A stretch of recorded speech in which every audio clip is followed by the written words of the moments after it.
আসসালামু আলাইকুম সবাইকে। বুশরা অ্যাগ্রো ফার্ম থেকে সবাইকে স্বাগতম। এই যে আমরা আজকে দেখাচ্ছি যে ব্রুডিং শেষে মানে শীতে ব্রুডিং কতদিনে করাতে হয়। কালার বার্ড বা সোনালি বলেন, দুইটাই তো একই। তো সেক্ষেত্রে কতদিন ব্রুডিং করতে হয় সেই সম্পর্কে একটা ধারণা দিব। আজকে আমাদের মুরগির বয়স হচ্ছে 7 দিন। 7 দিনের মাথায় আমরা মুরগিগুলোকে ব্রুডিং থেকে বের করে দিলাম, দিয়ে সবাইকে খাবার দিয়ে দেওয়া হচ্ছে এখন আর কি। খাবার দিয়ে দিয়ে তারপরে এখানে পানি দেওয়া হয়, পানির সাথে ওষুধ দিতে হবে।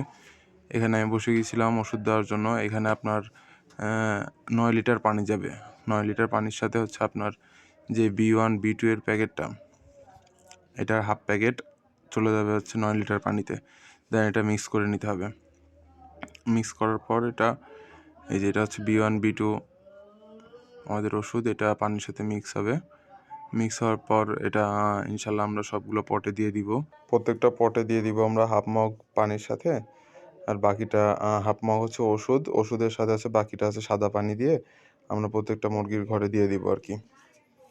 আর অনেকে বলছিলেন যে আচ্ছা আপনার অটো ড্রিঙ্কার হলে আমরা কীভাবে ওষুধ মানে মেডিসিনটা দিব পানির সাথে। তো সেটাও আমি বলবো। সেটা হচ্ছে আপনার যে ওষুধ আপনাকে আগে গুলায় নিতে হবে বালতিতে। সেটা আপনি অটো ড্রিঙ্কারের কাছে নিয়ে গেলে আগে আমি বলি যে এভাবে হচ্ছে আপনার মানে পানি ভরে যেটাতে দিতে হয় আর কি পটে, এটার ক্ষেত্রে সেক্ষেত্রে হাফ মগ ওষুধ দিবেন, আর হচ্ছে বাকিটা সাদা পানিতে দিয়ে দিবেন। এভাবে হচ্ছে অ্যানালগভাবে আর কি দেয়। আর যেটা অটো ড্রিঙ্কারের মাধ্যমে সেটাও আমরা আপনাদের দেখাবো ইনশাল্লাহ। আমি এটা ভরে দিচ্ছিলাম, আমার ছোটো ভাই এগুলো সব মুরগির ঘরে দিয়ে আসতেছিল।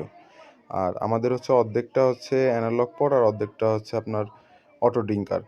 তো সেক্ষেত্রে আমাদের যেই 36টা পট আছে এটা আমাদের আর কি পানি ভরে ভরে দিতে হয়। ইনশাল্লাহ বাচ্চারা বড় হয়ে গেলে আবার সবগুলোতে আমরা অটো ড্রিঙ্কার নিয়ে আসবো। এটা আসলে যদি এখন খাওয়াই দেওয়া যায় ব্রুডিং পরে, তাহলে বাচ্চাদের আসলে মানে ওজনও বাড়বে, আপনার গ্রোথিংটা ভালো। আর দেখাচ্ছি যে দেখেন অটো ড্রিঙ্কারে কীভাবে দেবেন। এভাবে পরিষ্কার করে নিতে হবে।